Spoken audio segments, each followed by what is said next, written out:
guys, welcome back to my channel. My name is Hope and you are joining Hopeful Planning. We're coming at you today with another cooking video. I'm going to be making a chicken enchilada casserole in the crock pot. I kind of wanted to go over, if you've done any kind of recipe searches on Pinterest, this is actually where I found it. It is keto friendly, but it is yummy whether you're on keto or not. I promise you. There are a couple variations which we will talk about. But I've got my Happy Planner recipe planner here right now, and I've already written it in, but I kind of want to go over the ingredients with you first. It calls for 1.5 pounds of boneless, skinless chicken breasts.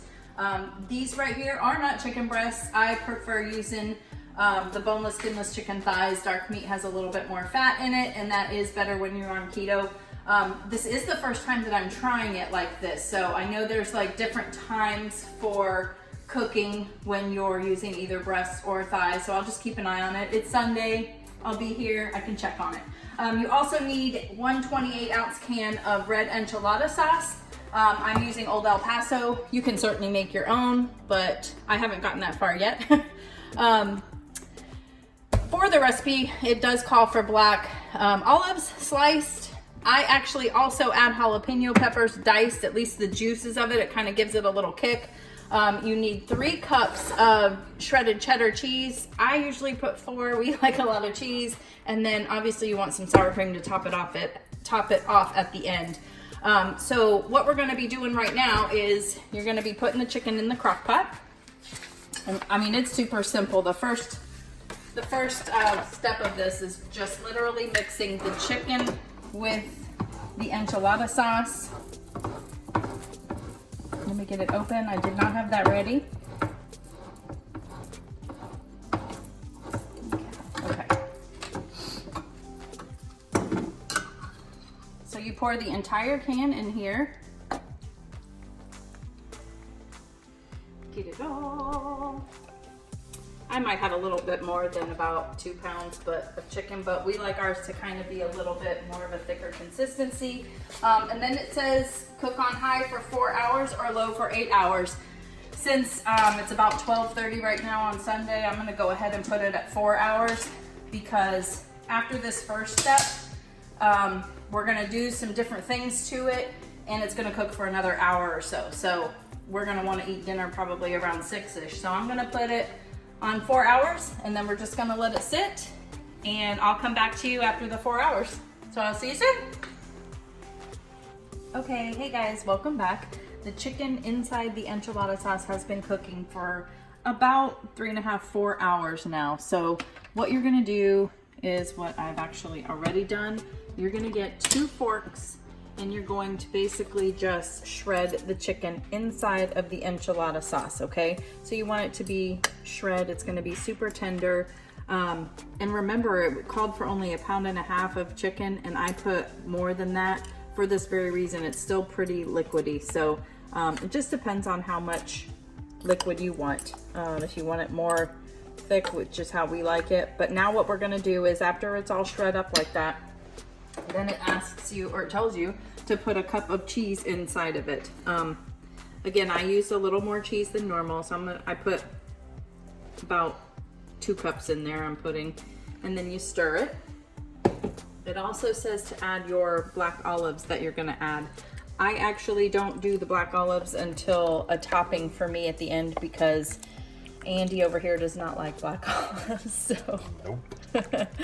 So you're gonna mix it up. So pretend there's some black olives in there as well. You stir that up really well.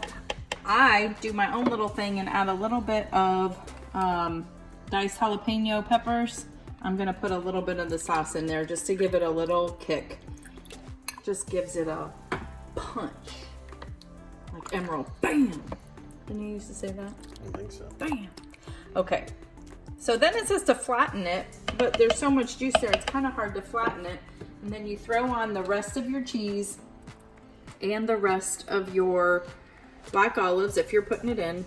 You could even put chunks of your jalapeno poppers in there too. I will probably do that at the end for me, but it's another thing that you just kind of put your own toppings on at the end if you want. So right here you'd put the cheese on top, the rest of your black olives, put the lid back on,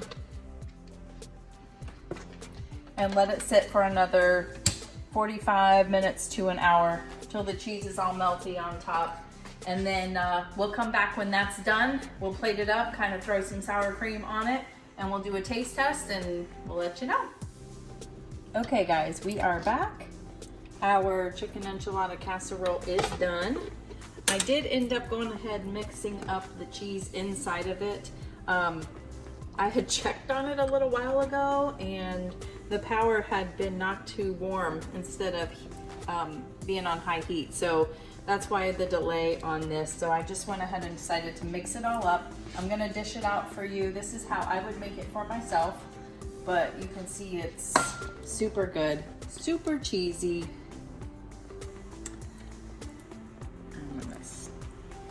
Dish it out, and what I like to do is I like to put the cheese on top so it'll start melting, and then I will put a very good amount of sour cream, and since I'm the only one that will eat the black olives, put a good amount of that, and I also want a little bit of jalapeno. I actually enjoy that. Now also, I did make some homemade tortillas earlier today. You could do this with regular tortillas as well, but I thought this would be a nice addition.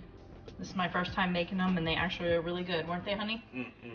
Threw some butter on them. But yeah, there you go. There's my chicken enchilada casserole, which is, if you are on Pinterest, if you want this recipe, you can go to my Pinterest, which is Hopeful Planning, and go to my keto board, and you'd be able to find this recipe there. It is not my recipe. I found it on there, but it is super yummy and good, and you could do so many different variations, really. You could throw real tortillas, like I said. You could put salsa in there, whatever floats your boat, I guess. But I hope you enjoy it. Let me know if you do make it. Please hit the subscribe button if you are not subscribed. Make sure you hit the notification bell and the thumbs up if you liked it. Also, go find me on Instagram. My name is @hopeful_planning. I will have a planner haul video for you guys later this week, so make sure you check that out. And I hope you have a great week. Bye.